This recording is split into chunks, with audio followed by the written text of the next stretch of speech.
ચૈતર વસાવાએ જણાવ્યું હતું કે જ્યાં સુધી જવાબ નહીં મળે ત્યાં સુધી બેસી રહેવા જણાવી ધરણા ચાલુ રાખતું કલેક્ટર કચેરી અને ગેટની બહાર પોલીસ કુમક ખડકી દેવાઈ હતી। આ અંગે ચૈતર વસાવાએ ધરણા પર બેસી જવાનું કારણ આપતા જણાવ્યું કે ટ્રાઇબલ મ્યુઝિયમમાં 30% કામગીરી થઈ રહી છે, બાકીની ક્યારે થશે તે બાબતે પણ મને જવાબ નથી આપ્યો। એ ઉપરાંત એકતાનગરમાં સ્કૂલ ક્યારે બનશે તેનો પણ જવાબ નથી મળ્યો। મનરેગામાં એકની એક જ એજન્સીને કામ કેમ આપે છે એવા પણ સવાલ કર્યો હતો। એ ઉપરાંત ઝરવાણીમાં પાણી નથી પહોંચ્યું અને 62 કરોડના કામો કરી નાખ્યા છે, જેનો પણ અધિકારીઓ જવાબ આપ્યો નથી।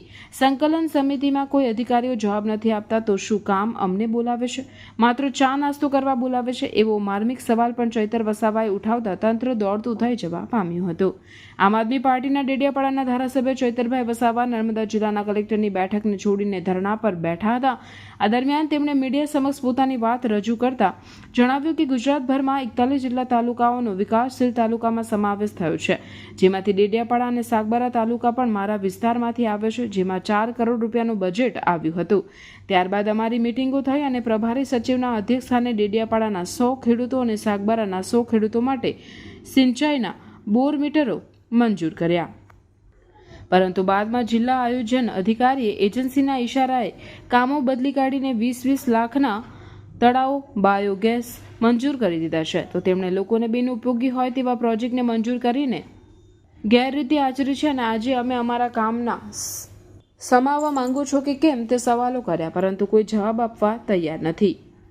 આજે એકતાનગર કેવડિયામાં મોટી પ્રતિમા છે અને ત્યાં જે લોકોની જમીનો ગઈ છે તેમના બાળકો માધ્યમિક અને ઉચ્ચતર માધ્યમિકમાં અભ્યાસ કરે છે, પરંતુ તેમની પાસે ભણવા માટે કોઈ છત નથી। આ તમામ મુદ્દાઓ પર આજે જિલ્લા સંકલન સમિતિના અધ્યક્ષ એવા કલેક્ટર સાહેબના ચેમ્બરની સામે અમે ધરણા પર બેઠા છીએ। જો કે બપોરે 1 વાગ્યા પછી જિલ્લા પોલીસ વડા પ્રશાંત સુંબે અને જિલ્લા કલેક્ટર કચેરીએ પહોંચ્યા હતા અને પોલીસ વડા પ્રશાંત સુંબે ધારાસભ્ય ચૈતર વસાવાને સમજાવી ચેમ્બરના ચર્ચા કરવા લઈ જતા ચૈતર વસાવાએ કલેક્ટરની ચેમ્બરમાં બંધ બારણે ચર્ચા શરૂ કરી હતી। બંધ બારણે ધારાસભ્ય જોડે સમજાવવાની કોશિશ ચાલુ રહી હતી। કલેક્ટર નર્મદાએ ચૈતર વસાવાના જે પ્રશ્નો હતા તે તમામ પ્રશ્નોનું આયોજન કરીને આપવા જણાવ્યું હતું। જો કે 30 દિવસમાં જો કોઈ નિકાલ નહીં આવે તો ફરી ધરણા પર બેસવાની ચીમકી ચૈતર વસાવાએ ઉચ્ચારી છે। અને જે અમે ખેડૂતોને સિંચાઈ બોરવેલની માંગણીઓ કરી હતી એ રદ કરવામાં આવી ત્યારે અમે ધરણા પર બેઠા હતા કલેક્ટર સાહેબના ચેમ્બરની સામે જ। ત્યારે કલેક્ટર સાહેબ, ડીડીઓ સાહેબ, પ્રાયોજના સાહેબ અને એસપી સાહેબ સમેત ડીસીએફ સાહેબ તમામ લોકોની કમિટી અમને બાહેધરી આપી છે કે તમે તાત્કાલિક ધોરણે તમારા લેટર પેડ પર આવેદનપત્ર આયોજન તૈયાર કરીને અમને આપો। તમામ આયોજનો અમે અમારા સદર હેઠળના જે તે બજેટમાં એ તમામ ખેડૂતોના બોરવેલ અમે મંજૂર કરીશું એવી બાહેધરી આપી। ત્યારબાદ અમે અમારા ધરણાના કાર્યક્રમ અહીંથી સ્થગિત કરીએ છીએ। અને બીજો અમારે જે ગ્રામ પંચાયતો વિભાજન કરવાનું એક આવેદન લઈને અહીં સરપંચશ્રીના આગેવાનો આવ્યા છે, ત્યારે એમાં પણ ડીડીઓ સાહેબે અમને બાહેધરી આપી છે કે તમે તમામ સરપંચો જે લખીને આપશે વિભાજન તો કરવાના જ છે, પણ ચૂંટણી સુધી વહીવટદાર સરપંચને સત્તા મળે અને વહીવટદાર દૂર રહે એ બાબતે પણ એમણે બાહેધરી આપી છે।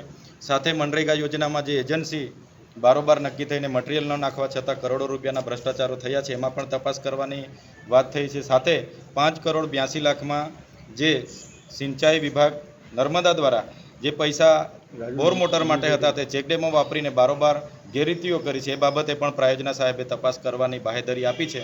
ત્યારે આજના પણ જ્યારે નર્મદા જિલ્લાના લોકો માટે બોલવાનું થશે ત્યારે આવનાર દિવસોમાં પણ અમે તૈયાર છે અને જ્યાં પણ આવા કાર્યક્રમો આપવાના થશે અમે નિઃસંકોચ ભાવે કાર્યક્રમો આપતા રહીશું।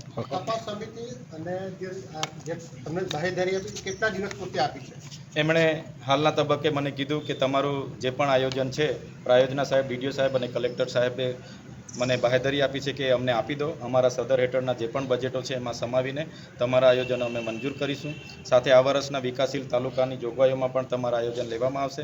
સાથે જે બંધારણની કલમ 275માં જે પણ ગેરરીતિઓ થઈ છે, મનરેગામાં જે પણ ગેરરીતિઓ થઈ છે અને જ્યાં પણ અધિકારી કે કોઈ એજન્સી એમના ધ્યાન પર આવશે એમના પર કાર્યવાહી કરવાની એમની બાહેધરીથી અમે ધરણા સ્થગિત કર્યા છે। સમય મર્યાદા કોઈ આપી છે?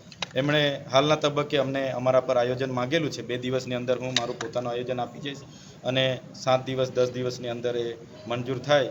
જો નહીં થાય તો દિન 30 પછી ફરી અમે આ